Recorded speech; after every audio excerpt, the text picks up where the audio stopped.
Bonjour à tous, voici la minute du bonheur. Et aujourd'hui, disposez-vous à recevoir. Tu as mille misères parce que tu ne t'es pas borné à ce que ton guide intérieur remplit le rôle pour lequel il a été constitué.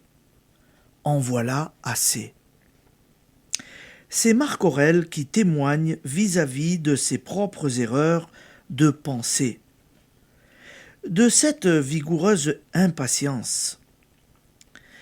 Cet empereur, philosophe, n'était pas croyant et le témoignage qu'il porte ainsi à l'efficacité de la prière n'en est que plus éclatant. C'est ce guide intérieur, l'esprit en nous, que les croyants nomment Dieu. C'est ce guide intérieur qui nous éclaire, répond à nos questions et à nos besoins.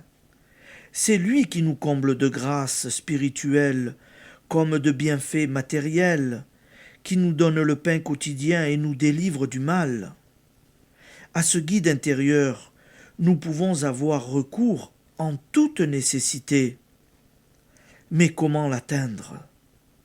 Bien des gens, la plupart, même parmi les plus fervents, s'imaginent que prier, c'est si bien émouvoir une divinité plus ou moins hautaine ou sévère qu'elle consent enfin à se pencher vers nous. Tandis qu'en réalité, prier, c'est nous disposer, nous, à recevoir ce qui nous revient du flot inépuisable de l'abondance suprême. Il n'y a là rien de surnaturel. C'est la loi.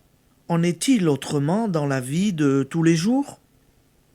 Nous arrive-t-il de recevoir à moins d'avoir agi en conséquence et d'être en aptitude réceptive ? Nous avons déjà parlé de cette réceptivité.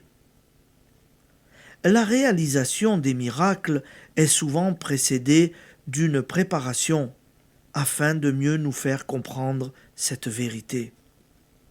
Mais, au cas que nous en faisons, on jurerait que nous ne savons point lire.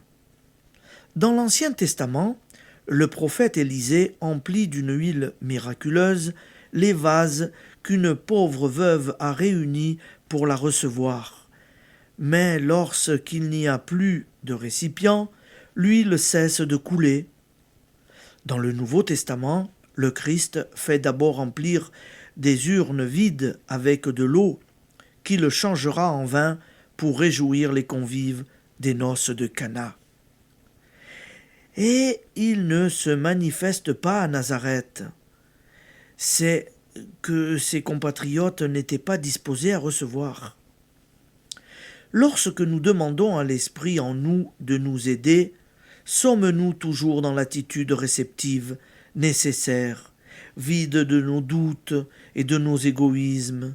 Présentons-nous nos psaumes ouvertes au torrent des bénédictions? Ce n'est pas la grande force réalisatrice de tout bien que nous devons changer par nos prières. C'est nous-mêmes que nous devons adopter l'attitude propice, prendre conscience de son omnipotence et croire en sa manifestation. Lorsqu'une mère rétorque à une prière de son enfant, demande poliment.